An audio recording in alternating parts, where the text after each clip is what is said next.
Je pense qu'on peut commencer.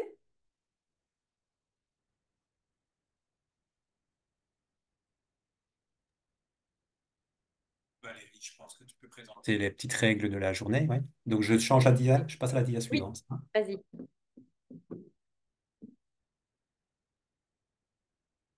Voilà. Alors donc bonjour à tous. On est vraiment ravis de vous accueillir à ce premier webinaire d'une nouvelle série que Isidore va vous présenter dans quelques instants. Donc concernant Zoom, deux petites remarques. La première, c'est qu'on insiste pour que vous mettiez toutes vos questions dans la fonction, que vous utilisiez la fonctionnalité de questions-réponses au bas de votre écran pour poser vos questions. Vous pouvez également utiliser le chat, mais le chat est uniquement réservé pour les échanges plus informels, le partage d'expériences, etc. Donc, on insiste vraiment que vous utilisiez les questions-réponses pour toutes les questions, car ça permettra aux panélistes de les suivre et de les trier en fonction des questions auxquelles ils auront déjà répondu.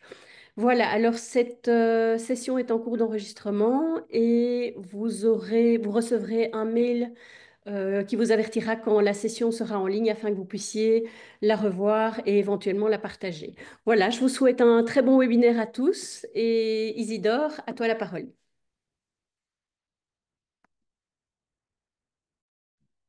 OK. Bon, merci Valérie. Est-ce que là, vous me recevez parfaitement? Hmm. Oui, très bien. Super. Merci et vraiment bonjour à tous. C'est vraiment un immense plaisir hein, que nous vous accueillons aujourd'hui pour l'ouverture de cette série de webinaires, comme a mentionné Valérie.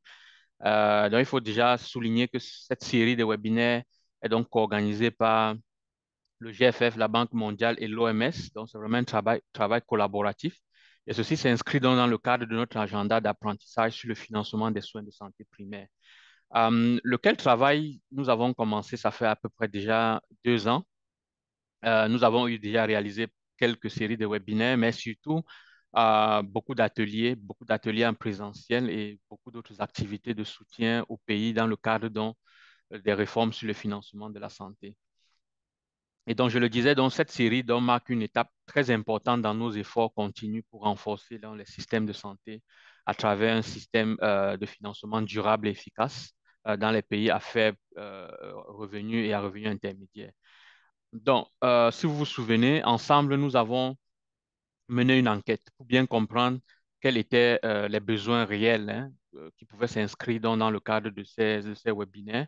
Et donc, à travers cette enquête, nous avons collectivement défini les sujets prioritaires sur lesquels nous devions nous pencher durant cette année. Et donc, c'est à ce titre donc, que pour cette série de webinaires, donc, nous allons débuter aujourd'hui. Et l'idée serait à peu près d'organiser 1 à 2 webinaires par mois, et donc chacun conçu pour offrir dans des perspectives enrichissantes et assez diversifiées. Nous aurons non seulement la chance d'accueillir des experts de renommée mondiale qui vont nous éclairer sur les meilleures pratiques, les innovations et les approches stratégiques dans le financement des soins de santé primaire, mais au-delà de recevoir donc ces experts de renommée mondiale, nous tenons particulièrement à intégrer les voix des experts nationaux qui sont souvent en première ligne, mais dont l'expertise est parfois sous-valorisée dans les espaces globaux de discussion. Et donc, ces experts, nous le savons tous, apportent une connaissance unique des réalités de terrain et des défis spécifiques rencontrés dans la mise en œuvre des réformes du financement de la santé. Et en réalité, ça, ce n'est pas un secret. Les savoirs ne sont pas uniquement académiques ou théoriques. Et ils sont également forgés dans l'expérience, je dirais, pratique, cette expérience-là qui rencontre dans les défis opérationnels qui s'ajustent aussi aux contextes locaux. Nous espérons donc avec cette série de webinaires, on pourra offrir un espace propice d'échange et de partage d'expériences entre les différents acteurs, que ce soit les praticiens, les chercheurs, mais également les décideurs et les partenaires au développement. Et ensemble, nous pourrons non seulement analyser les défis liés au financement des soins de santé primaire, mais aussi identifier les pistes concrètes d'action et de collaboration, de dégager des solutions pragmatiques et orientées vers l'action basé sur des approches qui combinent à la fois les savoirs globaux et les expertises locales, comme je venais de le souligner. Donc, pour- pour, euh, nous vous invitons donc à participer activement à cette série de webinaires, à partager vos points de vue et à poser des questions, bien sûr, qui alimenteront un dialogue constructif. Et ensemble, nous avons donc l'opportunité de faire avancer notre compréhension du financement des soins de santé primaires et d'apporter les réponses concrètes aux défis auxquels nous sommes confrontés. Et pour ce premier webinaire, diapositive, s'il te plaît, Bruno, donc nous traiterons donc de la question de l'autonomie financière en regardant principalement les arguments, les contraintes et les pistes d'action. Nous avons la chance d'avoir Inke Mao Mataoe, qui est conseillère senior des politiques de financement de la santé à l'OMS à Genève, où elle dirige les travaux sur les achats stratégiques pour la couverture sanitaire universelle, avec un intérêt particulier pour les systèmes de paiement mixtes, les dispositifs de gouvernance des achats et des technologies numériques pour le financement de la santé. Inc. est titulaire d'une maîtrise et d'un doctorat de la London School of Economics. Ensuite, nous écouterons Sophie Witter. Sophie Witter, je pense que beaucoup la connaissent déjà, est économiste de la santé et chercheuse en politique de financement et système de santé dans les pays à faible et moyen revenu. Elle est professeure à l'Institute for Global Health and Development de la Queen Margaret University à Édimbourg et co-directrice de recherche du consortium Rebuild. Ces dernières années, ou alors cette dernière décennie, elle s'est concentrée principalement sur les environnements fragiles et touchés par des conflits. Donc, c'est vraiment une chance pour nous d'avoir Sophie ce matin. Nous avons aussi Alexandre Guébo, bien connu de tous. Il est conseiller technique auprès du ministre de la Santé de Côte d'Ivoire, spécialisé en gestion des finances publiques appliquées au secteur de la santé. Il a œuvré aux directions régionales et districts sanitaires au ministère de la Santé, puis comme consultant pour plusieurs agences de développement sur les problématiques de la gestion financière dans le secteur de la santé. Et à la suite de Alexandre, nous avons Pierre Yameogo, qui est également bien connu. Il est conseiller en financement de la santé pour Gavi, l'Alliance du vaccin à Djibouti. Et avant cela, il a travaillé au ministère de la Santé du Burkina Faso, où il assurait la coordination nationale de la politique de la gratuité des soins. Son travail s'oriente notamment vers la CSU et l'accès aux soins de santé primaire. Pierre est docteur en médecine et titulaire d'un master en santé publique. Nous avons également la chance d'avoir Michel Mouvoudi ce matin, qui est expert senior en santé et chef de projet à la Banque mondiale, avec plus de 20 ans d'expérience en renforcement des systèmes de santé, notamment sur les questions de financement auprès d'institutions comme AIDS, CORDET et USAID. Il est également coordonnateur de l'équipe Health, Nutrition and Population pour la RDC. Michel est médecin, titulaire d'un master en santé publique et doctorant en leadership dans les réformes publiques liées à la CSU. Et enfin, nous avons Hélène Barrois, qui est experte, bien connue, experte senior en finances publiques à l'OMS Genève. Elle est spécialisée en budgétisation, gestion des finances publiques et l'espace budgétaire en santé. Hélène a une licence en finances publiques et économie en sciences de Sciences Po, un master de la London School of Hygiene and Tropical Medicine et un doctorat en économie de la santé. C'est dit que nous avons un panel assez riche ce matin et c'est vraiment une chance unique. Donc, d'entrée de jeu, j'aimerais donc sans plus perdre de temps inviter Inc qui va nous donner un bref aperçu donc, sur les enjeux sur lesquels nous aurons à nous pencher ce matin. Donc, merci beaucoup et voilà, très bonne suite. Inc, je te donne la parole. Oui, bonjour à tous et merci beaucoup Isidore pour cette introduction gentille. C'est vraiment un grand plaisir d'être ici avec vous et je me réjouis déjà beaucoup à notre discussion et l'échange des expériences de pays. Donc, on m'a demandé de donner un petit cadrage conceptuel sur l'autonomie financière et donc ça nous sert de nous tous mettre sur la même page. Je commence avec les différentes dimensions de l'autonomie des prestataires. Donc, ça fait référence à la capacité, pardon, ça fait référence à la capacité des prestataires de services de santé à exercer une influence et un contrôle sur les prestations des services. C'est une capacité, mais aussi d'avoir la possibilité d'avoir cette contrôle. Donc, essentiellement, on parle d'un transfert des droits de décision aux gestionnaires des établissements. Et ces droits de décision, ils touchent ou ils concernent la gestion des ressources humaines, la gestion des infrastructures et de l'équipement, bien sûr aussi la gestion clinique. Et notamment, c'est l'intérêt de notre webinaire aujourd'hui, les finances, donc les décisions relatives à l'allocation et à la dépense des fonds. Donc, prochain, s'il vous plaît. Donc, allons dans plus de détails sur l'autonomie financière. Moi, j'aime bien cette définition comme suit. Donc, c'est le niveau de contrôle et d'influence dont disposent les gestionnaires des établissements de santé pour mobiliser, allouer et dépenser les ressources financières. J'ai parlé de ces droits de décision qui touchent donc à la planification, l'affectation et la dépense des fonds, aussi les fournitures à acheter, surtout, très important, l'utilisation des excédents à la fin de l'année ou bien la rétention des fonds non dépensés et d'autres décisions relatives à la collecte de fonds.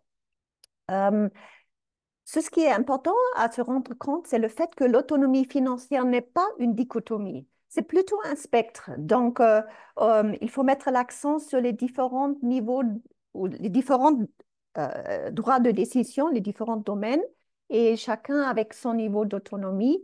Et donc, c'est voir l'ensemble. Ça nous donne ce spectre. Prochain diapo, s'il vous plaît. Alors, pourquoi est-ce que ce sujet est-il important? Beaucoup ici dans ce webinaire savons bien que effectivement c'est un sujet assez vieux, hein. Depuis des années, des décades déjà, on parle de l'autonomie financière, l'autonomie des hôpitaux comme un sujet, ou bien sûr l'initiative de Bamako. Mais quand même en 2024, ce sujet continue d'être un défi pour les prestataires de soins primaires. Et donc, c'est pertinent, en fait, dans les discussions sur les réformes de financement de la santé, notamment, bien sûr, dans les discussions sur les réformes de l'achat stratégique, et il y a les réformes du paiement des prestataires. Comme nous savons, pour réaliser des gains d'efficacité et pour améliorer les performances des prestataires, ils ont besoin d'un certain niveau d'autonomie. Nous connaissons aussi bien les défis autour des arrangements d'achat multiples ou bien des flux de financement multiples qui existent en parallèle, qui créent donc des différents niveaux de flexibilité dans l'utilisation des fonds. Et cela le fait très difficile pour les gestionnaires de le gestionner. Et donc, la question, c'est aussi, quand on parle des réformes de l'achat stratégique, la question, c'est aussi comment on peut harmoniser ou est-ce qu'il faut harmoniser et si oui, comment harmoniser les différents niveaux d'autonomie financière dans les domaines.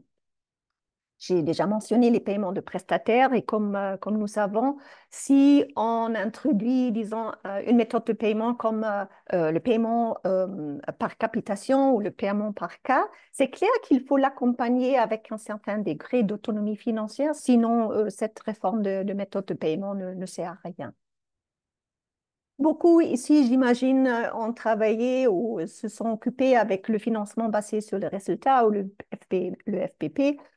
Et bien sûr, l'autonomie financière est toujours un domaine important et c'est l'une des prémices. Aussi, bien sûr, dans toutes les nouvelles discussions sur le financement direct des formations sanitaires, donc le Direct Facility Funding or Funding Facilities Directly, si on peut dire comme ça. Les réformes autour de la gestion des finances publiques, bien sûr, là aussi, le thème est pertinent. Hélène en parlera beaucoup plus, donc je le laisse ici. Et enfin, peut-être un mot sur les réformes de décentralisation ou bien la dévolution. Je pense que c'est très important de noter que ces réformes de décentralisation ne mènent pas nécessairement et automatiquement à une augmentation de l'autonomie financière. En fait, on a même vu dans quelques pays, ça peut être le contraire. Ce n'est pas un processus automatique. À la fin, ce sont des décisions de politique, mais il faut bien discuter le dessin, disons, les aspects institutionnels autour de l'autonomie financière dans un processus de décentralisation. Le prochain, s'il vous plaît. Voilà, donc le message clé que j'aimerais partager ici, c'est que effectivement, que l'autonomie financière n'est pas l'objectif final en soi de ces réformes. C'est un élément très important, mais c'est dans le cadre d'autres réformes. Le prochain. Ok, enfin, j'aimerais parler un peu sur la théorie du changement. C'est pas linéaire, hein. Linéaire, c'est-à-dire une augmentation dans l'autonomie financière ne mène pas nécessairement et automatiquement à une meilleure performance des prestataires. Oui, ça peut être le cas et c'est l'espoir, bien sûr, que c'est dans cette direction. Sophie, dans la prochaine présentation, on parlera en plus de détails. Donc, je voulais plutôt noter quelques points ou quelques échecs qui peuvent arriver donc dans le côté négatif. Donc, si l'autonomie financière n'est pas accompagnée par des structures budgétaires flexibles, par un décaissement en temps voulu, par des dépenses agiles, ça ne va pas fonctionner, ça c'est clair. Et aussi, on a vu dans plusieurs pays que l'autonomie pourrait également conduire à une mauvaise utilisation des fonds ou encore pire, à une poursuite du profit, c'est-à-dire des activités génératrices de revenus au sein surtout des hôpitaux, c'est ce qu'on a vu. Donc, la théorie du changement, elle est plutôt complexe. Et donc, en conclusion, peut-être deux points. Premièrement, on constate que l'autonomie des prestataires n'est pas une solution miracle. Elle est une condition nécessaire, mais elle est non suffisante pour vraiment améliorer la performance. Et donc, ce qu'on peut dire, c'est qu'il n'existe pas vraiment un bon niveau d'autonomie financière dans l'absolu. Cela dépend vraiment du contexte, des capacités et beaucoup d'autres facteurs dont nous entendrons dans les prochaines présentations. Donc, la prochaine. Voilà, la dernière diapo, je ne vais pas vraiment aller là-dedans, mais justement pour dire il y a plein de questions politiques clés qu'il faut se poser dans des discussions conceptuelles d'un côté, mais aussi surtout quand on parle des expériences de pays. Et donc, justement, pour l'avoir dans notre tête, entre guillemets, si je peux dire comme ça, pour la discussion et pour notre webinaire qui suit. Donc, je m'arrête ici. Merci beaucoup et à la prochaine présentatrice. Merci. Merci beaucoup, Inc. Je pense que cette présentation était très intéressante sur le point de vue théorique et conceptuel. Et pour faire un lien, nous allons justement inviter Sophie qui va nous ramener un peu sur certains des travaux, certains des constats empiriques issus de certains de ces travaux. Donc, Sophie, tu as la parole. Merci, merci. Bonjour à tous et toutes. Prochain dia, s'il vous plaît. Donc, je vais parler très brièvement d'un travail que nous avons fait pour l'OMS l'année précédente. Et on voulait vraiment approfondir la recherche sur cette question d'autonomie financière pour les prestataires de soins primaires. Et nous avons eu plusieurs questions de recherche, comme d'habitude.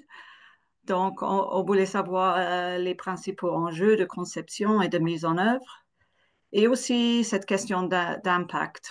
Quels sont les impacts positifs et négatifs à ce niveau? Quelles sont les principales conditions préalables, non, je ne peux pas dire ce mot, de l'autonomie financière? Qu'est-ce qu'on a besoin pour que ce soit une bonne capacité?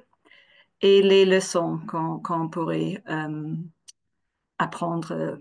Et nous avons commencé avec la littérature, bien sûr, c'est normal, mais nous avons trouvé qu'en fait, il y a très, très peu d'études qui se penchent vraiment sur cette question. Donc, la plupart de la littérature se concerne avec le niveau hospitalier. Et alors, nous avons aussi tiré d'autres ressources, les données de base de l'OMS pour le Health Financing Progress Matrix, où il y a deux questions sur l'autonomie financière. Et aussi, nous avons fait des entretiens avec des experts qui étaient très riches. Nous avons tiré de notre expérience aussi. Et à la fin aussi, nous avons eu une très bonne discussion à Montreux l'année précédente avec les experts en gestion de finances publiques. Donc, toutes ces sources nous a aidé à comprendre un peu mieux ce qu'on sait, ce qu'on ne sait pas encore à ce sujet. Prochain, s'il vous plaît. Juste pour commencer, il faut dire que selon les sondages, le niveau d'autonomie en général pour les prestataires de soins primaires est assez bas. Donc, à peu près moins d'un tiers d'entre eux ont dit qu'ils peuvent conserver et gérer leurs fonds. Et ça varie avec le niveau économique du pays. Mais vous voyez que pour les pays de revenus faibles, c'est un un peu moins élevé. Prochain dia. Donc, basé sur la littérature, et nous avons créé ce cadre conceptuel. Donc, au centre, il y a cette question d'autonomie. Quels sont les aspects? Donc, nous avons déjà parlé un peu de ce cycle budgétaire. Donc, la mobilisation des fonds est important, la planification, la gestion des dépenses et aussi les rapports financiers. Mais quelles sont les conditions qui sont importantes que l'autonomie soit possible? Donc, vous voyez à gauche qu'il y a plusieurs conditions. Je ne vais pas discuter tous, mais c'est clair qu'un financement suffisant est important, mais aussi le personnel avec du temps, avec les compétences, les directives claires. C'est pour la budgétisation, etc., est tellement important, mais aussi l'alignement avec les règles pour la gestion des finances publiques, parce que souvent il y a des clashs qu'on a trouvés. Est-ce que les règles sont assez simples que le personnel peut facilement s'organiser? Est-ce qu'il y a les mécanismes pour comptabilité qui sont fonctionnels? Et est-ce que les ressources sont vraiment disponibles dans l'endroit où les centres santé se trouvent? Par exemple, donc il y a plusieurs conditions préalables et aussi des facteurs contextuels qui sont très importants. Et par exemple, la volonté de vraiment décentraliser le pouvoir, est-ce que ça existe? Est-ce que le contexte administratif et politique et avec les réformes dont Inka a déjà parlé, est-ce qu'ils sont euh, favorables, par exemple? Et toutes ces questions de flux financiers, comment les prestataires sont payés, sont importants, sont des facteurs contextuels qu'il faut tenir en compte. Et à la droite du cadre, vous voyez qu'il y a des avantages qui peuvent suivre d'une augmentation d'autonomie financière, mais aussi des risques. Donc, en orange, vous voyez des risques. Je ne vais pas parler en détail, mais juste pour dire que la base de données, l'évidence n'est pas très forte. Donc, il faut savoir en plus de façon empirique euh, quand est-ce que les relations sont vraiment fortes. Mais à la fin, nous avons conclu qu'il doit y avoir une présomption en faveur de l'autonomie financière, mais comme nous avons dit, ça dépend aussi du contexte et à quel niveau. C'est ça la question importante. Et on va voir avec les exemples au niveau pays aujourd'hui qu'est-ce que les collègues ont trouvé. Donc ensuite, nous avons créé une typologie. Donc il faut dire que c'est pas normatif, c'est juste une description de plusieurs scénarios. Donc, il y a le scénario de faible autonomie, de moyenne et plus élevé.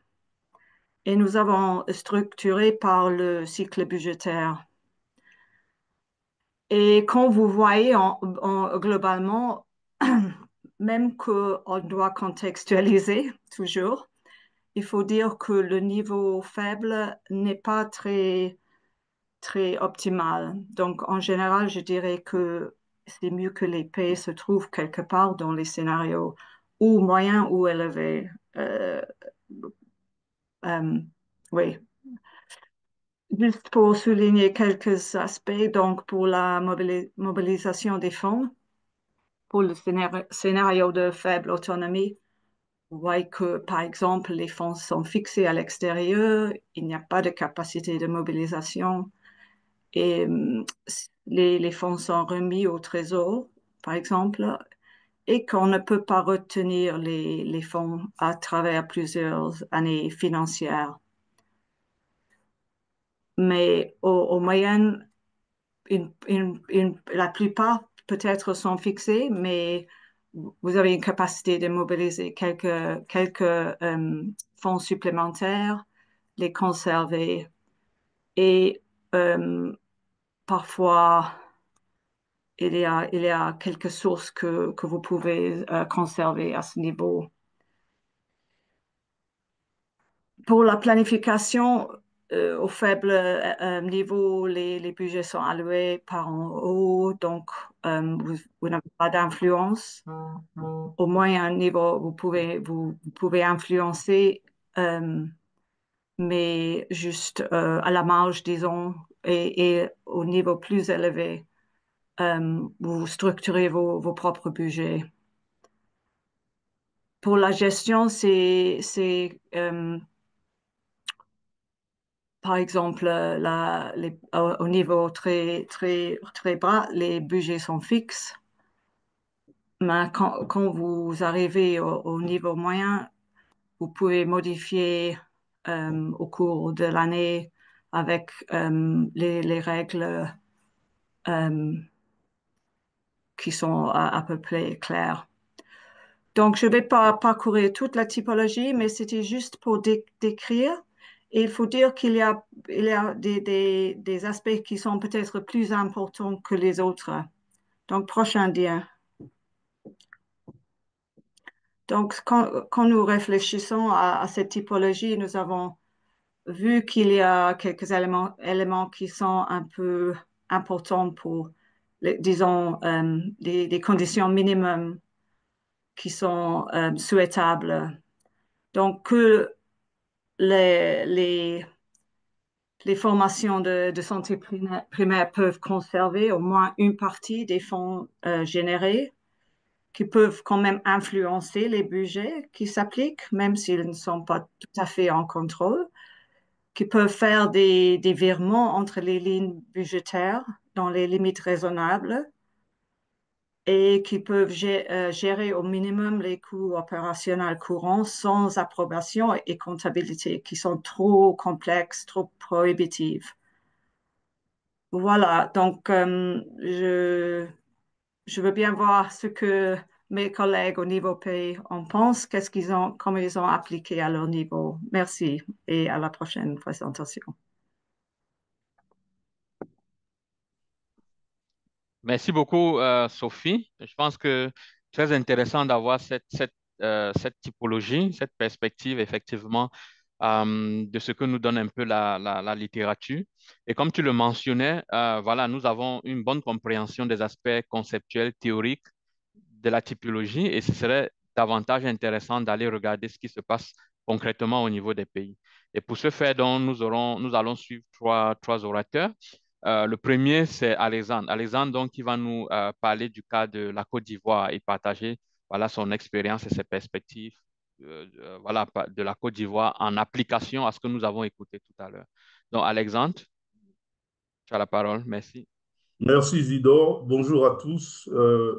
Je vais, par application de la typologie proposée par Sophie, présenter rapidement ce qu'on peut dire de l'autonomie financière des établissements sanitaires primaires en Côte d'Ivoire. Diapo. Il faut savoir qu'en Côte d'Ivoire, nous avons à peu près 1900 établissements sanitaires en zone rurale et 500 en zone urbaine. La différence entre les deux types d'établissements tient à ce qu'en zone rurale, l'animation des établissements est assurée par des infirmiers ou des sages-femmes, et en zone urbaine, systématiquement, l'animation des centres est assurée par des médecins. Une caractéristique importante est que les centres en zone rurale peuvent se trouver très éloignés des centres administratifs où se trouvent les banques, où se trouvent les administrations et où certaines opérations de gestion des finances publiques peuvent être menées. Diapo. Quand on regarde par application de la grille proposée, le niveau d'autonomie financière des centres de santé ruraux, on voit, en utilisant les critères proposés, donc la mobilisation des fonds, la planification, la gestion, y compris les réaffectations, les dépenses et le reporting, on voit que les crédits budgétaires des centres de santé ruraux sont alloués par le district sanitaire. Les centres n'ont pas de capacité de mobilisation de ressources supplémentaires et ils arrivent à mobiliser des ressources propres, mais en versant 10% au trésor dans le cadre actuel. En termes de planification, ils n'ont pas beaucoup de marge parce que les crédits budgétaires sont décidés par le district. Et en termes de gestion, les crédits sont administrés par l'équipe du district. Même si on a quand même la petite marge de gestion qui est laissée aux établissements pour les ressources propres levées localement. Les dépenses sont également effectuées par le district sanitaire et les centres de santé ruraux n'ont pas de compte bancaire, sauf dans le cas du financement basé sur la performance où depuis quelques années, par dérogation, exceptionnellement, ils ont pu être autorisés à avoir des comptes bancaires. Et en ce qui concerne le reporting, c'est le district sanitaire qui rend compte de la gestion financière des centres de santé ruraux. Et donc, quand on regarde ces caractéristiques, la conclusion, c'est qu'on est dans un cas de faible autonomie de financement des centres de santé ruraux. Qu'en est-il des centres de santé urbains? Ici, on voit qu'en matière de mobilisation de fonds, les crédits budgétaires sont alloués en conférence budgétaire auxquelles participent les centres de santé et ils ont eux-mêmes des ressources propres qui sont mobilisées, déposées au trésor. Les centres participent à la planification à l'occasion des conférences budgétaires et ils assurent eux-mêmes l'administration de leurs crédits par le médecin-chef de l'établissement. Et les ressources propres sont également administrées localement par le médecin-chef. En termes de dépenses, elles sont effectuées par l'établissement, même si les établissements n'ont pas de compte bancaire, sauf encore là, le cas exceptionnel des comptes bancaires ouverts dans le cadre de l'expérience du financement basé sur la performance. En ce qui concerne le reporting, le centre de santé est individualisé dans le système de gestion des finances publiques, donc on arrive à suivre ces opérations. Donc, on voit bien que les centres de santé urbains ont une autonomie un peu plus grande que celle des centres de santé ruraux. Et ça, c'est la situation actuelle. Il faut savoir que depuis 2019, le pays a entamé ce qu'on appelait une réforme hospitalière. Et dans le cadre de cette réforme, il y a une évolution du statut des établissements hospitaliers et également des centres primaires qui sont rattachés aux établissements hospitaliers. Malgré tout, on voit bien que dans cette nouvelle situation, en matière de mobilisation de fonds, regardez la colonne sur la droite, évolution en cours. En matière de mobilisation de fonds, les crédits budgétaires des centres de santé ruraux qui étaient alloués par le district sont maintenant alloués par l'hôpital de référence du réseau. Pour les centres de santé urbains, il n'y a pas de changement. Et puis, pour les deux types d'établissements, la capacité de mobilisation de ressources est supplémentaire, elle est autorisée sous le couvert du réseau de soins. En matière de planification, ici encore, les crédits des centres de santé ruraux sont déterminés par l'hôpital de référence du réseau. On a une petite hésitation en ce qui concerne les centres de santé urbains qui sont intégrés dans le réseau, mais qui, pour l'instant, sont présentés comme disposant de leur autonomie de planification des crédits. Il est possible que la situation évolue et que cette prérogative soit dévolue à l'hôpital du réseau. Diapo. En ce qui concerne la gestion, ici encore, les centres de santé ruraux passent d'une tutelle du district à une nouvelle tutelle qui est l'hôpital de référence, donc pour la gestion de leur crédit budgétaire, et la situation reste inchangée pour les centres de santé urbains. Les dépenses pour les centres de santé ruraux vont continuer à être exécutées par les hôpitaux, alors que pour les centres de santé, ils vont continuer à assurer leurs dépenses eux-mêmes. Et la chose qui est importante, c'est qu'ici, on a une généralisation de l'ouverture des comptes bancaires. J'ai dit tout à l'heure que les comptes bancaires étaient ouverts pour les établissements primaires, exceptionnellement sous le couvert de la réforme du financement basé sur la performance. Mais depuis 2019 et particulièrement depuis 2021, on a une autorisation législative et réglementaire pour que les établissements disposent de comptes bancaires, ce qui est une belle avancée. Diapo. En ce qui concerne le reporting, précédemment, enfin actuellement, les établissements ruraux ne sont pas individualisés dans le système de gestion des finances publiques. Les urbains le sont.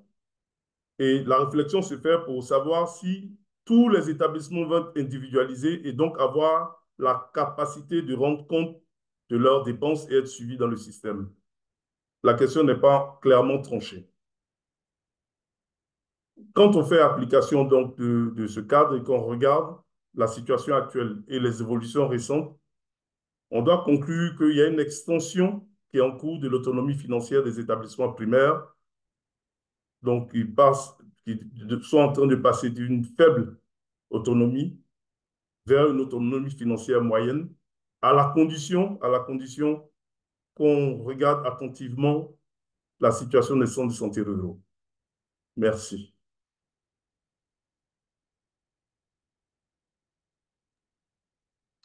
Merci beaucoup, Alex. Très intéressant, effectivement, de suivre la dynamique qui se passe du côté de la Côte d'Ivoire. Donc, nous allons maintenant aller du côté de la RDC. Écoutez aussi Michel qui va nous présenter, effectivement, toutes les réflexions qui se passent là en ce moment. Donc, Michel. Merci beaucoup, Isidore. Bonjour à tous et à toutes. Je pense que vous me suivez bien. Ma voix est audible. Donc, je vais vous parler de l'autonomie de gestion de structures de santé en République démocratique du Congo, d'un point de vue perspective, de comment est-ce que la situation a évolué. Alors, vous verrez que j'ai essayé d'être très succinct sur les diapos parce qu'on va beaucoup interagir et je pourrais apporter beaucoup d'informations lors des échanges. Ce qu'il faut d'abord comprendre en République démocratique du Congo, c'est bien situer la différentielle des statuts des structures de santé. Alors, de manière plus globale, on a deux catégories. En République démocratique du Congo, vous avez des structures privées. Là-dedans, vous avez les privés lucratifs, vous avez le privé confessionnel et vous avez les structures publiques.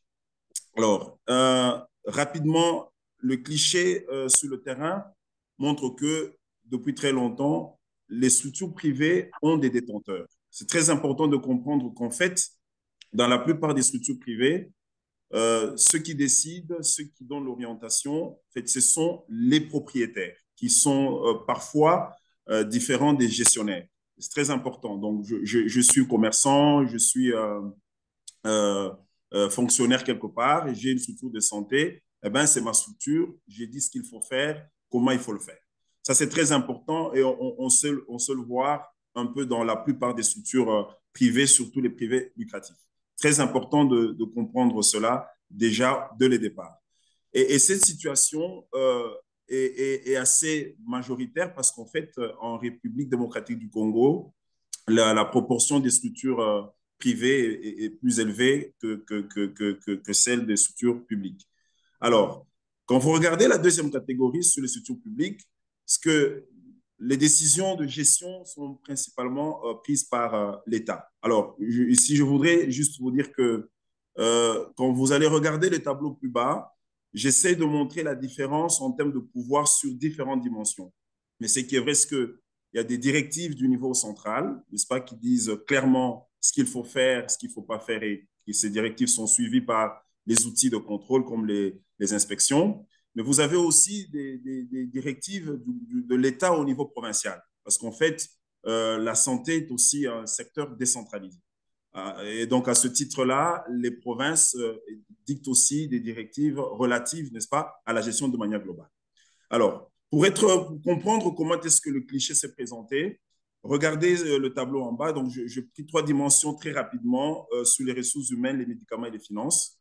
Et là, je pourrais vous donner quelques informations clés et je vais essayer de montrer sur la perspective comment le changement de paradigme avec l'achat stratégique a eu impacté cela. D'abord, sur les ressources humaines, sur tout ce qui est structure privée, on le sait très bien, ce qui est recrutement, affectation, paiement, c'est principalement les propriétaires qui décident. En fait, parce que les structures de santé sont vues comme des unités de production.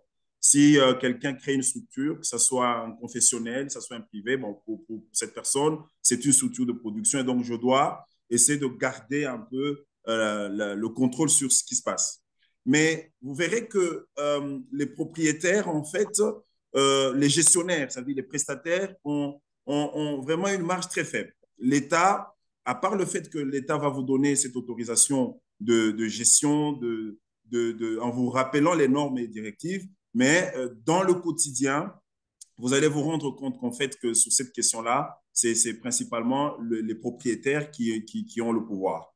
Mais par contre, de l'autre côté, quand vous regardez les structures privées, vous vous rendrez compte que là, les structures publiques, excusez-moi, vous vous rendez compte tout de suite que c'est l'État vraiment qui oriente, qui gère la question de recrutement, d'affectation et de paiement par rapport aux ressources humaines. Alors, très rapidement, on verra ça, hein, ce que ça s'est traduit par le fait que déjà sur les ressources humaines, vous avez une très bonne rationalisation dans les structures privées que dans les structures publiques, parce qu'en fait, le fait de pouvoir avoir ce contrôle du bien privé, ça permet à ce qu'à un moment donné, on contrôle un peu ce qu'on veut mettre et ce qu'on ne veut pas mettre. Ça, c'est très important. Alors, sous les médicaments, on a vu vraiment une dynamique tout à fait particulière, notamment d'abord que dans le secteur privé, c'est le libéral. Les acquisitions sont faites selon la décision des propriétaires et des prestataires, l'utilisation aussi, parce qu'en fait, l'idée, c'est de pouvoir fixer des niveaux de tarification pouvant permettre le profit. Et donc, vous avez vraiment un contrôle tout à fait quasi total hein, sur les médicaments. Mais par contre, quand vous regardez ce qui se passe dans le public, c'est en fait tout ce qui est acquisition, depuis la nuit de temps, était consacré au système national d'approvisionnement en médicaments qui est consacré justement un système de monopole. Parce que le système de médicaments a été un système peu régulé, donc il fallait assurer qu'on utilise ce seul système et l'État mettait vraiment un focus sur ça dans les structures publiques, avec une toute petite marge de liberté sur l'utilisation. Donc, on pouvait voir dans les structures publiques une marge en termes d'utilisation. Mais par contre, sur les finances, c'est très important de comprendre qu'on a un système qui est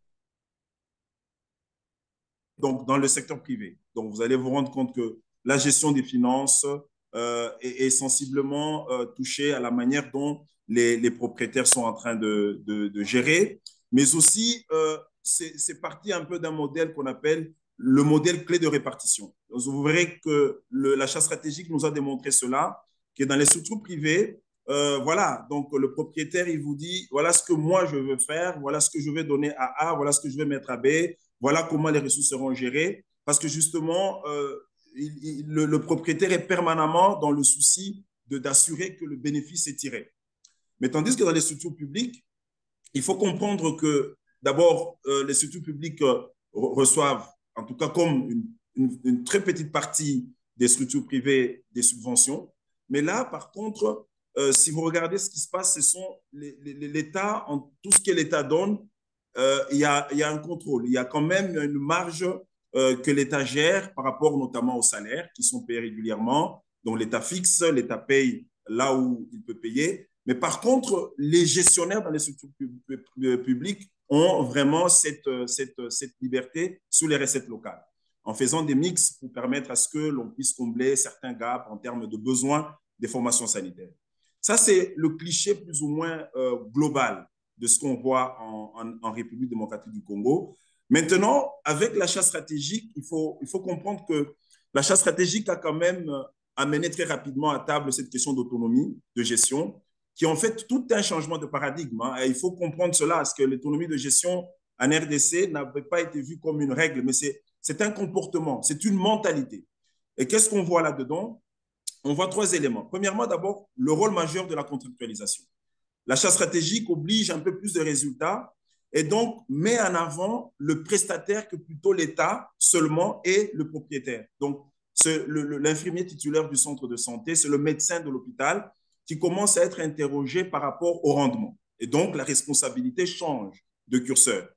Deuxièmement, c'est que lorsqu'on introduit l'autonomie, vous pouvez comprendre que c'est un changement, c'est une réforme. Et comme toute réforme, parfois, on a souvent des résistances. Ce qu'on voit généralement, c'est qu'au début, il y a eu des structures qui ont résisté en disant mais on ne peut pas accepter cette autonomie parce qu'on ne sait pas ce que les structures vont faire, aussi justement parce qu'il y a cette perte de pouvoir. Mais troisièmement, ce qui est très important à comprendre, chers collègues, c'est le focus sur la responsabilité et les résultats. Très important à comprendre parce qu'en fait, l'autonomie a été introduite dans le souci de pousser les prestataires à comprendre qu'en fait, on devient redevable. À la fin de la journée, on nous évalue par rapport à la production des services sur le plan qualité et quantité. Et donc, c'est à nous de jouer le rôle majeur. Et le prestataire est remis un peu, si vous voulez bien, à l'épicentre du jeu. Et c'est capital. Alors, comment ça se passe en réalité? Et là, vous migrez vers la droite. C'est que très rapidement, on se rend compte que dans les structures publiques, les prestataires commencent à avoir un mot aussi. Ça veut dire qu'on commence un peu à demander aux prestataires de pouvoir dire est-ce que ça vaut la peine d'affecter une accoucheuse là-bas ou pas. Donc, il y a quand même une remontée de la demande. Sur la question du médicament, on se réalise justement que c'est très, très important de pouvoir assurer cette polyvalence en termes d'acquisition, mais aussi en termes d'utilisation, dans la mesure où on avait vu quand même qu'il y avait des limites avec le seul système qui existait. Et donc, ça a permis justement de donner un peu plus d'espace, notamment sur l'accréditation des privés. Et sur la question du financement, ce qu'on a vu aussi, c'est que les recettes locales ont commencé à avoir une embellie de la gestion. Pourquoi? Parce qu'en fait, l'autonomie a responsabilisé ceux qui sont au four, ceux qui sont à la ligne de front, en leur montrant finalement que vous êtes le premier à pouvoir rendre compte. Et donc ça a été quand même un très bon changement de paradigme, mais la maturation dépendait de plusieurs outils, je vais vous en parler tout à l'heure. Alors, dans le privé, on est allé un peu plus vite parce que la négociation a commencé à avoir un peu plus d'espace entre ce que l'État veut, ce que les privés veulent faire au regard des résultats. On a constaté, par exemple, qu'on a consolidé ce modèle d'acquisition de médicaments, notamment ce qui a permis, avec l'achat stratégique, d'accréditer des fournisseurs qui pouvaient compléter les gaps. Mais aussi, il y a, si vous voulez bien, sur la question de financement, une forte responsabilisation des prestataires. Alors, il faut juste qu'on comprenne que, comme je l'ai dit en introduction, l'autonomie, en fait, c'est un état d'esprit qui a permis aux prestataires de comprendre justement qu'on nous donne les leviers, c'est à nous de nous en servir pour pouvoir arriver aux résultats attendus.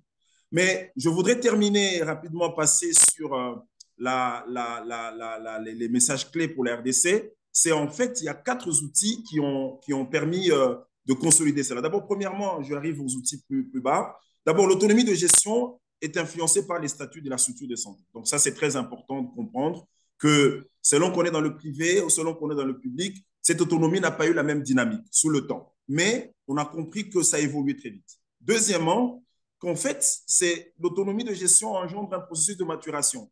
C'est que ce qu'on a compris avec le temps, c'est que une fois qu'on a responsabilisé les structures de santé en termes de prestations, les structures ont compris que finalement, nous ne sommes plus là pour attendre ce qui va tomber d'en haut, mais par contre, nous devons produire parce que notre capacité, plutôt notre rémunération, notre rétribution va dépendre de la manière dont nous allons produire. Et donc, ça a quand même commencé à placer la responsabilisation au sein des prestataires des services. Mais attention, là où il y a aussi une très belle leçon, c'est le rôle de l'État. Et comme vous le savez bien, l'autonomie, c'est aussi être capable de s'assurer que les normes et directives sont appliquées. On a justement des outils pour ça qui ont été mis en place. Et donc, l'État s'est focalisé principalement sur le rôle de la régulation, n'est-ce pas? Donc, comment on peut réguler, assurer que, par exemple, que les calendriers de paiement sont suivis, que, par exemple, les normes sur la prestation de services sont suivies, ainsi de suite. Et ça, c'est très, très important de voir cette séparation de fonctions qui a été en fait modulée en République démocratique du Congo par cette autonomie. Mais finalement, l'avant-dernier point, c'est comprendre que l'amélioration de la prise de décision des prestataires améliore également la qualité des soins.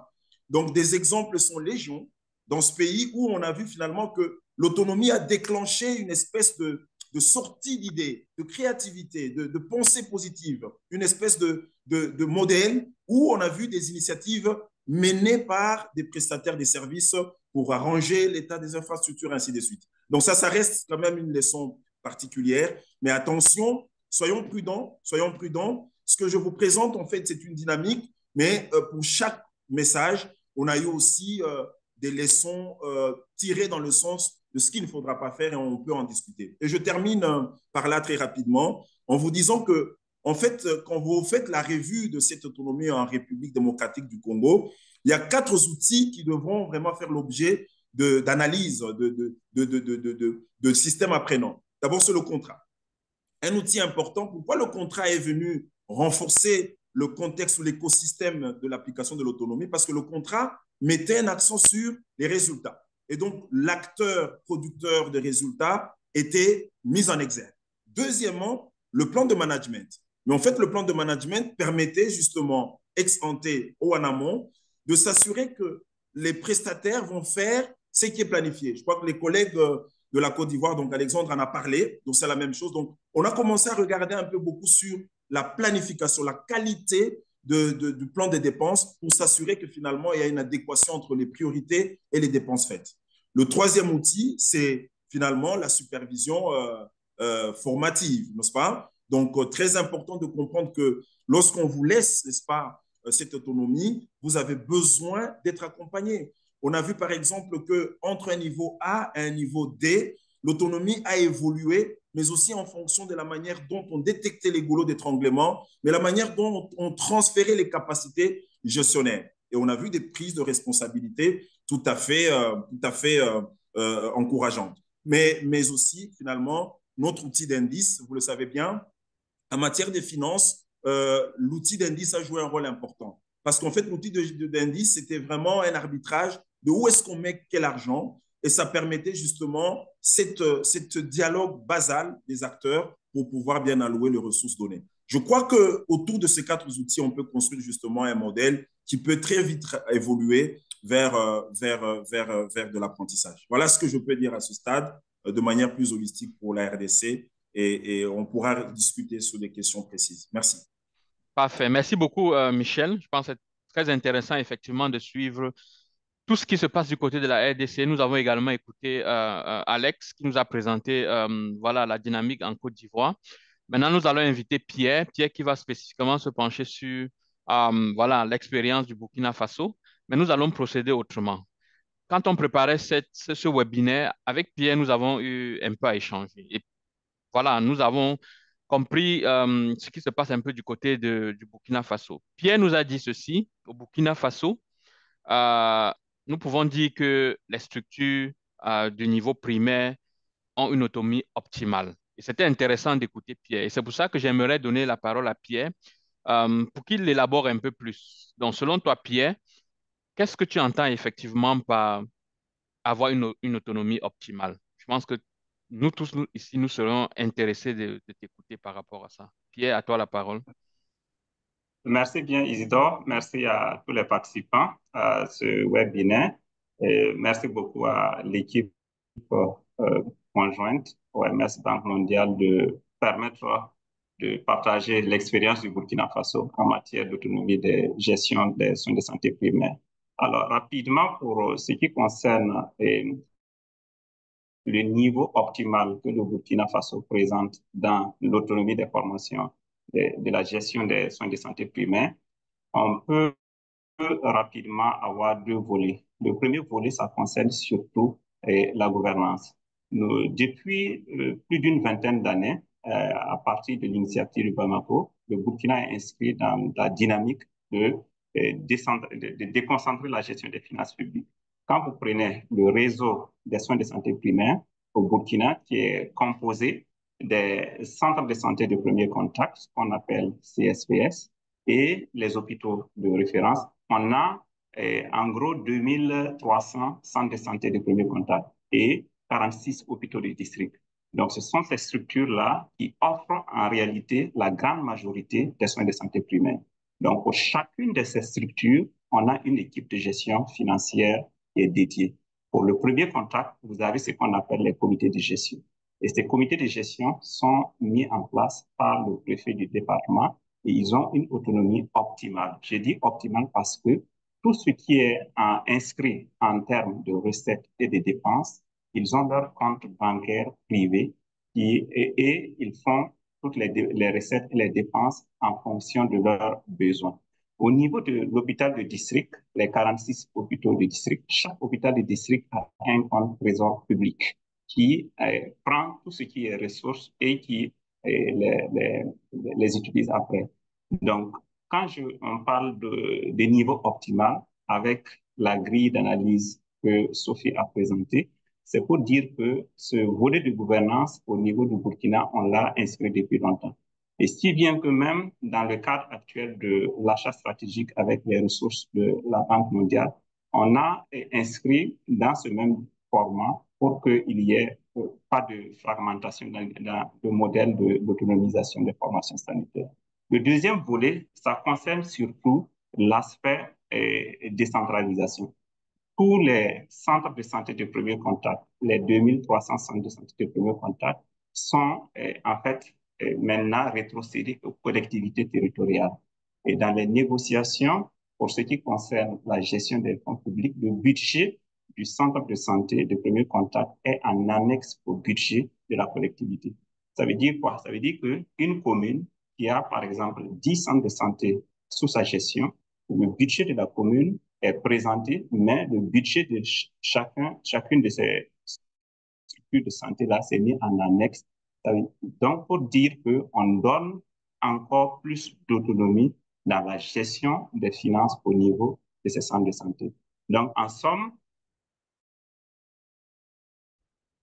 l'aspect optimal ici est en rapport avec le fait que les équipes de soins, que ce soit au niveau du premier contact ou bien au niveau de l'hôpital de référence, disposent d'équipes de gestion et chaque équipe de gestion dispose d'un plan de travail annuel budgétisé alors que on fait tout ce qui est dépenses et puis recettes.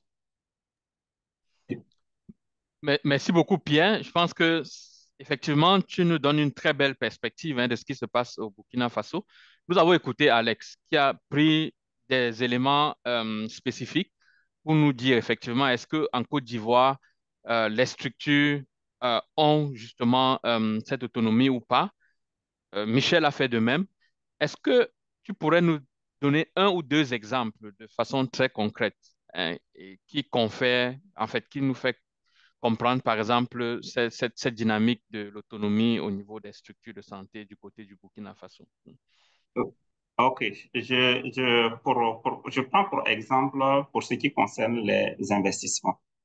Que ce soit au niveau du centre de santé de premier contact ou bien l'hôpital de référence, dans leur plan de travail annuel, ils ont la capacité d'identifier des investissements et puis acquérir ces investissements à leur propre compte. Maintenant, je donne l'exemple, s'ils veulent acquérir des lits, acquérir et installer des hangars d'accueil pour la qualité des prestations, ils font la budgétisation et au niveau, par exemple, de l'hôpital de district, c'est l'équipe régionale qui analyse les comptes de la structure demandeuse et qui s'assure qu'il y a une protection pour le rachat des médicaments. Je précise que pour ce qui concerne l'autonomie, c'est une autonomie en fait encadrée. On s'assure que au niveau du premier échelon, premier contact, on a sécurisé pour les approvisionnements en médicaments. Maintenant, le risque des ressources financières, il faut que l'équipe de gestion fasse la preuve, par exemple, à l'équipe de district, que en construisant un hangar d'accueil pour le service de maternité, qui participe bien sûr à la qualité, ou bien en réhabilitant la structure sur fonds propres, en réalité, on ne va pas faire tomber la structure. Donc, ça, c'est un exemple concret. Deuxième exemple, c'est le recrutement du personnel. Et quand vous regardez, ceux qui ont en charge de la gestion de la dispensation des médicaments au niveau du premier contact ou bien au niveau de l'hôpital des districts, c'est du personnel qui est recruté sur place par l'équipe de gestion avec l'appui du préfet ou bien avec l'appui du maire en question. Ça se passe comment? Vous avez, par exemple, dans la structure de santé, du personnel de soutien comme le gardien, comme le gérant qui dispense les médicaments, ou bien comme les agents des techniciens de surface. Ce sont des agents qui sont payés directement sur le fonds de la structure. Donc, c'est dire que pour chaque structure, en fonction de sa capacité, elle peut et puis établir des contrats, les payer au niveau de sa structure. Donc, c'est deux exemples concrets qui montrent que au-delà du fonctionnement normal, qui est le rachat des médicaments, au-delà de tout ce qui est investissement, même pour les contrats de recrutement du personnel, les structures de soins de santé primaire sont vraiment très autonomes pour pouvoir faire ce travail. Excellent. Merci beaucoup, Pierre. Je vais rappeler sur scène Alex. Alex qui nous a, comme je disais tantôt, donné un peu la situation de la Côte d'Ivoire. Et je vais rebondir sur une question, Alex. Pour le cas de la Côte d'Ivoire, est-ce que tu pourrais nous dire, par exemple, quels sont les principaux prérequis pour réaliser une autonomie financière? Je sais que tu as élaboré sur la situation actuelle, sur la vision qu'a le pays. Alors, je pense que nous serons intéressés de t'écouter un peu ici sur la question des prérequis selon ta perspective pour pouvoir réaliser cette autonomie financière dans le cadre de la Côte d'Ivoire. Et une question qui serait liée également à ça, ce serait regarder un peu les facteurs qui influencent justement cette autonomie financière. Donc, en 1, 2 minutes, hein, assez rapidement. Et après, je pense qu'on pourra donner on pourra donner la parole à Michel pour comprendre aussi voilà, les aspects critiques dans la détermination et la mise en œuvre la mise en œuvre de l'autonomie financière en RDC. Mais pour l'instant, arrêtons-nous sur la Côte d'Ivoire avec Alex. Alex, à toi la parole. Merci Isidore. Je pense que je ne vais pas m'étendre très longuement sur le sujet. Je vais juste relever un point qui me paraît crucial et qui a retardé jusqu'à présent l'avancée vers plus d'autonomie. C'est que quand on veut donner l'autonomie, il faut qu'il y ait du personnel en capacité de gestion financière. Quand on veut donner l'autonomie de gestion financière, il faut du personnel en capacité de gestion financière. Et comme je l'ai dit, au niveau primaire, pour nos centres de santé ruraux, on a juste un infirmier ou une sage-femme qui dirige le centre et il n'y a pas de personnel formé à la gestion financière. Et les comités de gestion qu'on avait lancés dans le cadre de l'initiative de Bamako ont fait long feu. Et donc, en pratique, on a un défaut de personnel qualifié pour assurer la gestion financière et c'est un frein. Il y en a d'autres, hein, mais je vais m'arrêter juste à celui-ci. Merci. Merci beaucoup, Alex. Et je pense que, voilà, je pense que c'est un point très important que tu soulèves. Donc, je pense que l'idée n'est pas forcément d'aller vers une autonomie pour une autonomie, mais c'est de prendre en compte effectivement tous les facteurs qui peuvent influencer la bonne réussite de cette autonomie. Et donc, Michel, tout à l'heure, je soulevais la question par rapport aux aspects critiques hein, dans la détermination de la mise en œuvre de l'autonomie financière. Tu pourrais Oui. nous dire en 1, 2 minutes, euh, voilà, cette réflexion par rapport à la RDC? Exactement. Merci beaucoup, Isidore, pour ta pertinente question. En fait, il y a trois aspects que je pense être critiques lorsque je regarde la dynamique de l'évolution de cette autonomie. Donc, le premier aspect, c'est déjà, comme l'exemple venait de dire, hein, la question de renforcement de capacité. En fait, c'est très important que les prestataires comprennent qu'en fait, l'autonomie est un levier pour pouvoir être encore plus responsabilisés qu'en fait, juste un slogan pour dire, écoutez, faites ce que vous voulez. Donc, on a constaté que lorsqu'on démarrait ces dynamiques, quand on a mis un accent sur la supervision formative, la formation, ben, les prestataires ont compris comment il fallait aller. Donc, n'oublions jamais ça. Le renforcement de capacité à travers la supervision formative, notamment, est un élément très important. Le deuxième élément, Isidore, c'est vraiment la responsabilisation. Donc, je crois que ce qui est intéressant dans le cadre de l'achat stratégique, c'est qu'en fait, on a remis le curseur sur le détenteur du travail à faire, le détenteur de ce qu'on attend de la formation sanitaire, qui est l'infirmier titulaire, qui est le médecin-chef. Et donc, ce qu'on a vu, c'est que là où les gens ont compris le rôle, en fait, là où les gens ont compris que nous sommes responsables, in fine, de ce que nous allons avoir comme résultat, en fait, l'autonomie a été utilisée justement comme un levier pour y arriver. Donc, c'est encore une fois de plus très important de sensibiliser sur cette question de changement de paradigme et non de la question normative. Et enfin, le dernier élément, troisièmement, c'est la gouvernance. Très important de comprendre qu'en fait, que l'autonomie avait quand même laissé des pertuis de mauvaise gestion. Mais il faudra justement mettre en place des outils de contrôle qui encadrent notamment cette gouvernance, dont le plan de management, l'outil d'indice et bien d'autres cités par les collègues. Merci. Merci beaucoup, Michel. Nous revenons donc vers Pierre. Pierre, est-ce que tu peux activer ton micro? Nous aimerions t'écouter sur la question des défis majeurs et perspectives d'amélioration de l'autonomie financière dans le cadre du Burkina Faso. En 1-2 minutes, s'il te plaît. Oui, oui, effectivement, pour continuer avec ce que Michel disait tout à l'heure, le premier défi majeur au niveau du Burkina, c'est beaucoup plus en rapport avec les autorisations spéciales en cas d'investissement. En réalité, il faut que au niveau des accords qu'on donne de façon ponctuelle, quand une structure de santé veut réaliser un investissement, et que les seuils des montants ne soient pas standardisés pour toutes les formations sanitaires. C'est dire quoi? C'est-à-dire que si moi, par exemple, au niveau d'un centre de santé, j'ai la capacité financière de réhabiliter ma structure à coût de 1 million, 2 millions de francs CFA, ça veut dire qu'on devrait pouvoir permettre d'aller rapidement. Et je crois que la réflexion actuellement est sur cette dynamique pour permettre vraiment plus de responsabilisation dans l'utilisation des ressources financières de façon efficiente.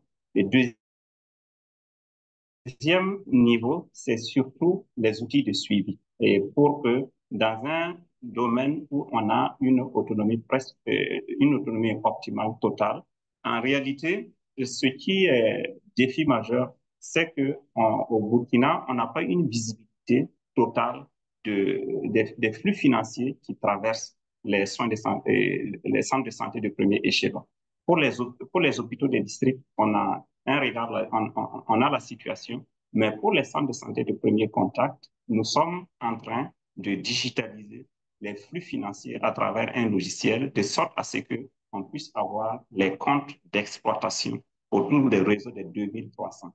On l'a expérimenté dans un district rural l'année passée et dans un district urbain et ça marche très bien. Nous sommes actuellement en pleine extension dans tous les centres de santé de premier contact de la région du centre et on ose espérer que 2025, ça va être l'année où à chaque niveau du système de santé, on pourrait avoir la situation à chaque instant des flux financiers. Ça va beaucoup aider dans la question de la reddition des comptes, de la transparence et aussi ça va permettre au niveau central d'être plus stratégique dans l'allocation des ressources financières pour profit des populations. Merci. Merci beaucoup, Pierre. Nous allons en 10 minutes essayer d'ouvrir la discussion. Nous avons pas mal de questions de la part des participants, donc nous allons essayer d'en prendre quelques-unes. Mais avant ça, je vois Nouria qui a levé la main. Nouria, peut-être tu peux désactiver ton micro et assez rapidement intervenir. Merci. Isidore, c'était justement pour aller dans le sens des questions et dire un peu les thèmes qu'on voit au niveau du question and answer. Il y en a plusieurs. Le premier, c'est est-ce qu'il est raisonnable dans un contexte où les prérequis dont vous avez tous parlé dans vos pays ne sont pas présents, de considérer cette question d'autonomie financière? Est-ce que c'est possible? Ensuite, il y a beaucoup de questions qui sont liées à la relation du secteur public avec le secteur privé en ce qui concerne l'autonomie. Comment est-ce qu'on peut essayer de marier le secteur privé, le secteur public et cette autonomie? Il y a des questions liées à l'assurance et l'autonomie. Est-ce qu'on a des exemples où les systèmes d'assurance peuvent implémenter une autonomie avec leur centre de santé, par exemple? Est-ce que ça marche? Et beaucoup de questions liées au rôle de la communauté dans cette autonomie, dans l'implémentation de cette autonomie. Et enfin, quelques questions liées au PBF. Est-ce que le PBF facilite ou entrave cette autonomie financière? Voilà un peu les 5 thèmes qui sont ressortis. Il y en a d'autres, mais ce sont ceux qui ressortent le plus dans les questions qu'on reçoit en ligne. Merci beaucoup, Nouria, pour cette belle synthèse des questions qui va sans doute faciliter nos discussions. Donc, je vais rapidement me tourner vers Michel. Michel, est-ce que tu pourrais, voilà, donner un peu tes perspectives par rapport à cette question en lien avec secteur public, secteur privé, par rapport à la question de l'autonomie? Bien sûr, à partir de ton expérience, à partir du contexte de la RDC et bien C'est au-delà. ça. Alors, moi, mon expérience, en fait, sur cette question du secteur privé, du secteur public, en termes d'autonomie, pourrait se tabler sur deux pivots essentiels, hein. Donc, d'abord, le premier pivot, c'est de comprendre qu'en fait, le fait qu'on a introduit la contractualisation, ça a permis déjà de gérer cette question d'asymétrie de comportement. Parce qu'en fait, à la fin de la journée, que vous soyez secteur privé, que vous soyez secteur public, ce qui compte, c'est l'offre de soins de santé de qualité. C'est très important. Ça veut dire l'achat stratégique mettant un focus sur le résultat. En fait, les deux parties, on a vu qu'avec le temps, les deux parties évoluaient vers comment nous arrivons justement à offrir des soins de santé de qualité à nos populations. Ça, la contractualisation, pour moi, a été un élément très important. Ce qui a permis d'ailleurs, hein, dans le secteur privé, de voir que les propriétaires des structures qui avaient une même mise sur la gestion de ces dernières commençaient de plus en plus à laisser la décision aux vrais prestataires qui travaillent au front. Donc ça, c'est très important, Isidore et chers collègues. Alors, le deuxième élément, le deuxième pivot pour cette question, je crois que le modèle a permis à ce qu'on évolue vraiment dans un environnement où finalement, on a créé des espaces d'échange entre tous ces acteurs. Je vous donne un exemple patent en RDC. Dans le cadre de l'organisation du district sanitaire, on avait justement institué dans le cadre de performance de district la tenue régulière de ce qu'on appelle les revues mensuelles des prestataires, privés comme publics. Donc, on a compris que justement que ce mix, ce moment hétérogène où les acteurs de différents secteurs discutaient, permettait justement d'échanger des expériences et de comprendre finalement comment l'un peut apprendre de l'autre. Et ça, c'est très intéressant de voir que voilà, les secteurs privés pouvaient par exemple montrer que nous, avec le fait de pouvoir être assez libre de compléter nos médicaments en achetant et chez les fournisseurs publics et chez les fournisseurs privés, on avait moins de rupture de stock que dans le public, on était dans le système de monopole. Donc ça, c'est vraiment deux pivots sur lesquels cette dimension a évolué. Mais encore une fois de plus, Isidore, je termine par là, hein, c'est de toujours comprendre que finalement, on a un seul secteur, mais deux acteurs. On n'a pas. Il faut vraiment éviter ces dichotomies de secteur privé, secteur public, parce que pour moi, on a un secteur qui est le secteur de la santé. Là, on a des acteurs privés, des acteurs publics. Mais l'idée, c'est que toujours remettre sur la table le fait qu'on converge vers une seule vision, on converge vers une seule aspiration, qu'on soit acteur privé ou acteur public, mais ce qui compte, c'est vraiment la santé de la population. Et quand on commence à travailler comme ça, on voit plus d'échanges, on voit plus d'améliorations dans les deux sens. Merci beaucoup. Merci beaucoup, Michel. Merci. Tu fais très bien de rappeler effectivement cette vision d'avoir un seul secteur de la santé, même si on a plusieurs sous-secteurs ou plusieurs acteurs qui y contribuent. Je vais me tourner peut-être vers Alex, sachant que la Côte d'Ivoire est un pays phare actuellement où le financement basé sur la performance hein, voilà, est mis en place, est mis en œuvre. Alex, donc, de ta perspective, hein, s'il faut revenir sur la question de savoir quelle est la contribution du PBF par rapport à la question de l'autonomie, est-ce que c'est un facteur entravant ou alors c'est un facteur favorisant? Donc, de ton expérience de la Côte d'Ivoire, comment peux-tu voilà, aborder cette question-là? Merci Isidore.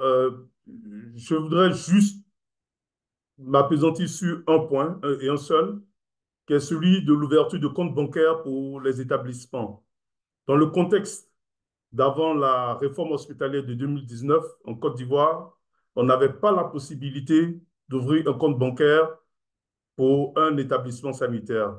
En 1993, dans le cadre de la mise en œuvre de l'initiative de Bamako, on avait obtenu une autorisation pour ouvrir des comptes bancaires pour les établissements sanitaires, dont les établissements primaires. Seulement en 1998, tous ces comptes ont été fermés et les ressources ont été centralisées à nouveau au Trésor public. Ce que le financement basé sur la performance nous a permis de faire, c'est de démontrer que les établissements pouvaient ouvrir des comptes à la Banque du Trésor, qui est une banque publique, gérer ces comptes et exécuter les dépenses à partir de ces comptes-là. Et ça s'est très bien passé. De sorte qu'aujourd'hui, dans le cadre de la mise en œuvre de l'autorisation législative qui a donné aujourd'hui d'ouvrir des comptes, le bon point, c'est de s'inspirer de ce qu'on a pu développer en termes de gestion financière dans le cadre du financement basé sur la performance pour alimenter ce que nous généralisons au niveau de tous les établissements aujourd'hui. Merci. Merci, Alex. Et on ne va pas te laisser partir parce qu'il y a une question que je pense être également liée à cette première question qui touche la question des assurances et l'autonomie. Je pense qu'un des participants a relevé le fait que, ou alors se poser la question à savoir, est-ce que dans le cadre de la mise en place des systèmes assurantiels, et je sais que la Côte d'Ivoire également est un pays en avant-garde par rapport à cette question-là, est-ce que, voilà, dans le cadre de la mise en place voilà, d'un mécanisme assurantiel, euh, est-ce- comment est-ce qu'on verrait hein, ce lien-là avec la question de l'autonomie sur certaines formations sanitaires également qui sont mises en place? Donc, et je ne sais pas si par rapport à ça, tu aurais quelque Oui, chose à je dire. peux dire une ou deux choses très rapidement. C'est que du point de vue du strict point de vue de l'établissement, les ressources qui viennent de la caisse d'assurance maladie sont interpayants dans le cadre du recouvrement des coûts. Donc, c'est des sommes qui sont recouvrées pour des actes facturés. Et donc, c'est des ressources additionnelles qui viennent s'ajouter et ce sont des ressources qui, normalement, doivent aller dans le compte bancaire de l'établissement, lequel compte bancaire aujourd'hui, on l'a expérimenté dans le cadre du financement basé sur la performance et aujourd'hui, il est légalement autorisé dans le cadre de la réforme hospitalière. Donc, c'est convergent, c'est plutôt favorable et ce n'est pas ça qui va empêcher ou gêner l'autonomisation des établissements. Merci. Merci, Alex. Je vais rebondir finalement sur Pierre en une minute, s'il te plaît, Pierre. Il y a cette question hein, de la communauté, la place de la communauté par rapport à à la question de l'autonomie. Je sais qu'au Burkina Faso, vous avez voilà, une longue tradition hein, d'inclure ou alors de mettre la communauté au centre voilà, des actions, des formations sanitaires et autres. Et donc, de ton expérience, comment est-ce que tu abordes cette question-là ou alors cette réflexion-là? Oui, c'était une réalité au niveau de la gestion du centre de santé de premier contact. Donc, chaque centre de santé est composé de 7 membres, dont l'infirmier chef de poste. Parce que au niveau des centres de santé de premier contact, c'est en grande majorité dirigé par des infirmiers chefs de poste. Donc, il y a 7 personnes et l'infirmier chef de poste est en réalité le secrétaire général du comité de gestion. Toute l'équipe de gestion, le président de ce comité de gestion vient de la communauté, le trésorier, etc. Donc, il y a une forte participation de la communauté. Le seul souci que nous avons, c'est qu'on a souvent des centres de santé où, par exemple, dans la communauté, on a des difficultés de trouver des personnes qui savent lire et écrire. Donc, souvent, l'équipe de soins se trouve en même temps dans la pratique offrir les soins et puis gérer les finances au niveau de ce centre de santé-là. Mais pour donc c'est une contrainte qu'on est obligé de faire avec. Pour ce qui concerne aussi j'ai vu une question sur les retards de paiement des factures, la personne qui a fait allusion à l'assurance, que ce soit les mesures d'assurance, que ce soit les mesures d'assistance ou les mesures de gratuité. Et partout, je pense qu'il y a toujours eu des retards ou bien des arriérés de paiement. Ce qui est important, c'est d'apprendre et de corriger au fur et à mesure avec surtout la mise en place d'outils d'optimisation dans l'utilisation des ressources. Le mot optimisation dans l'utilisation des ressources, c'est important parce que très souvent aussi, on peut se rendre compte que on, on dit, voilà, telle mesure d'assurance ou telle mesure d'assistance médicale, il y a des arriérés de paiement. Mais quand on fait une investigation pointue, poussée, on se rend compte que le comportement même du prestataire, du fournisseur de soins laisse à désirer. Parce que en fonction de votre méthode de paiement, le fournisseur de soins aussi adapte son comportement. Donc, s'il se rend compte que vous faites, par exemple, un long temps avant de rembourser les factures, quand il va établir ces factures, ils vont gonfler de sorte à ce que, bon, vous aussi, vous prenez le temps, vous n'arrivez pas à pouvoir régler toutes ces difficultés-là. Donc, je crois que c'est un processus continu de recherche de solutions optimales pour faire en sorte que les ressources financières là, puissent équilibrer les besoins de financement, que ce soit dans les mesures d'assurance ou bien dans les mesures d'assistance. D'accord. Et peut-être en 30 secondes, Pierre, avant que tu nous quittes, je- il y avait une question par rapport à la question des prérequis, parce que nous avons bien entendu parler toute la question des prérequis. Et finalement, on se demande, s'il n'y a pas ces prérequis, est-ce qu'il faut toujours aller vers la question de l'autonomie ou bien il faut avoir d'abord tous ces prérequis en place et dans un second temps aller vers plus d'autonomie des formations sanitaires. Donc, en 30 secondes, quelle serait ta perspective? Je dirais qu'il faut combiner les deux parce que ça va être difficile d'avoir tous les prérequis réunis avant de commencer une approche. Il faut toujours se rendre compte que, en fonction de la zone, on n'aura pas toujours les mêmes, mais n'empêche d'adapter par rapport à ce qu'on. Il y a toujours des mesures alternatives pour parvenir au résultat final. Je donne l'exemple des comptes trésor public.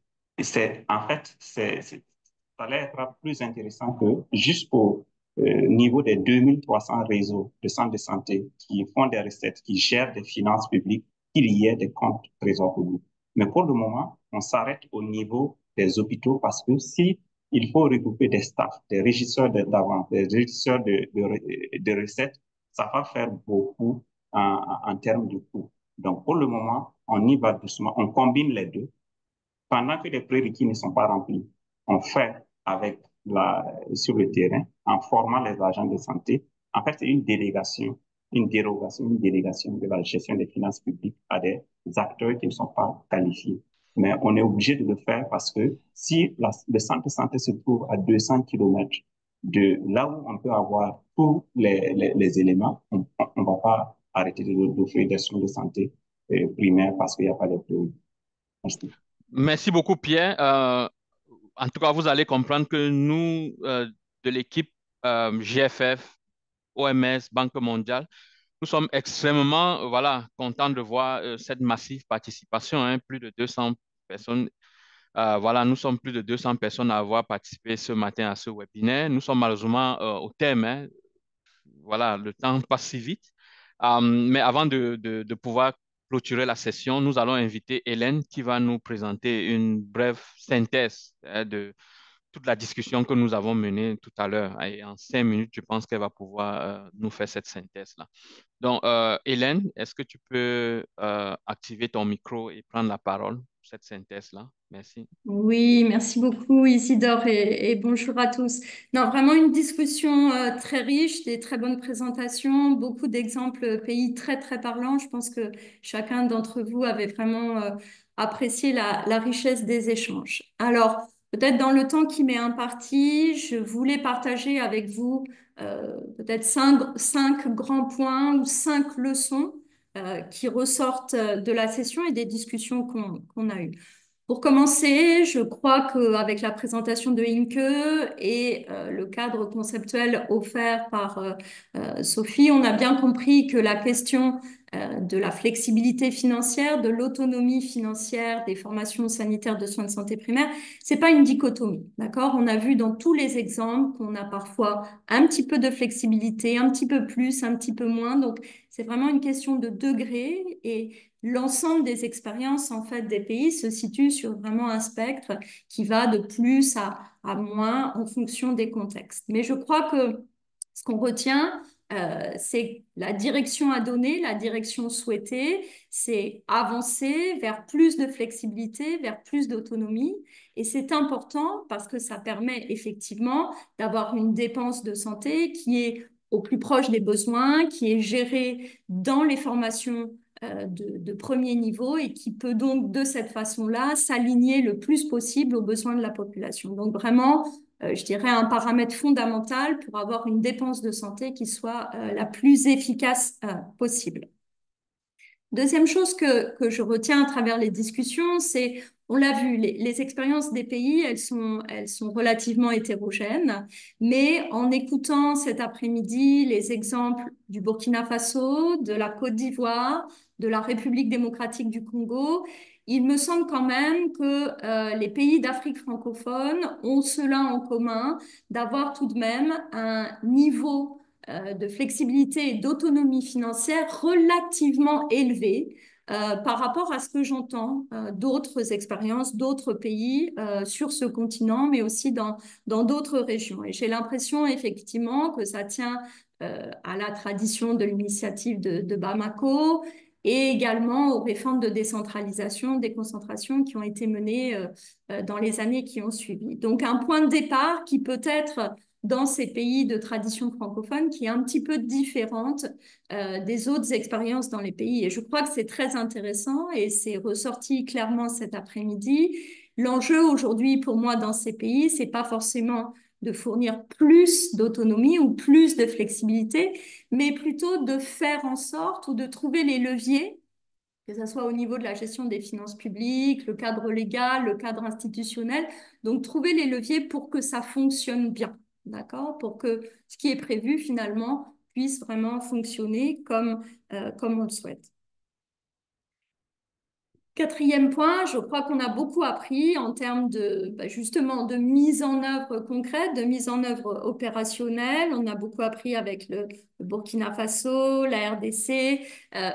Je retiens vraiment un point qui ressort dans les différentes expériences, c'est qu'il nous faudra, quoi qu'il en soit, une gestion des finances publiques et des règles de finances publiques et des processus de finances publiques qui soit beaucoup plus agile, qui soit beaucoup plus flexible, qui soit beaucoup plus adapté, je dirais, à cette demande de flexibilité au niveau des formations sanitaires. Comme vous le savez, et on l'a vu, souvent les cadres de gestion des finances publiques sont un peu plus rigides, ne prévoient pas ou ne reconnaissent pas en fait les formations sanitaires de premier niveau comme centre de coût ou unité de dépense. Il n'y a pas de compte bancaire, donc ces formations ne peuvent pas vraiment accéder à de l'argent dans certains pays. On voit que donc il y a un besoin d'adaptation de ces règles pour faire en sorte que la flexibilité que l'on souhaite donner aux formations sanitaires puisse vraiment se réaliser. Je crois que l'expérience du Burkina Faso, qui a beaucoup avancé dans l'adaptation de son système de gestion des finances publiques, nous a beaucoup éclairé en ce sens. Je terminerai par un dernier point très rapidement qui, à mon sens, n'est pas vraiment ressorti dans nos discussions, mais qui m'interpelle et qui peut-être pourrait être un point à considérer pour les pays qui souhaitent introduire ou étendre plus de flexibilité pour les formations sanitaires. C'est de considérer que parfois, cette question, elle n'est pas forcément acquise par tous. Tout le monde n'est pas forcément d'accord. Aujourd'hui, on a vu peut-être on partageait tous un petit peu le même point de vue, mais je crois que parfois, il peut y avoir des résistances, des blocages. Parfois, certains médecins ne sont pas d'accord. Le district a une autre vision des choses. Les autorités centrales peuvent être un peu contre aussi ce mécanisme.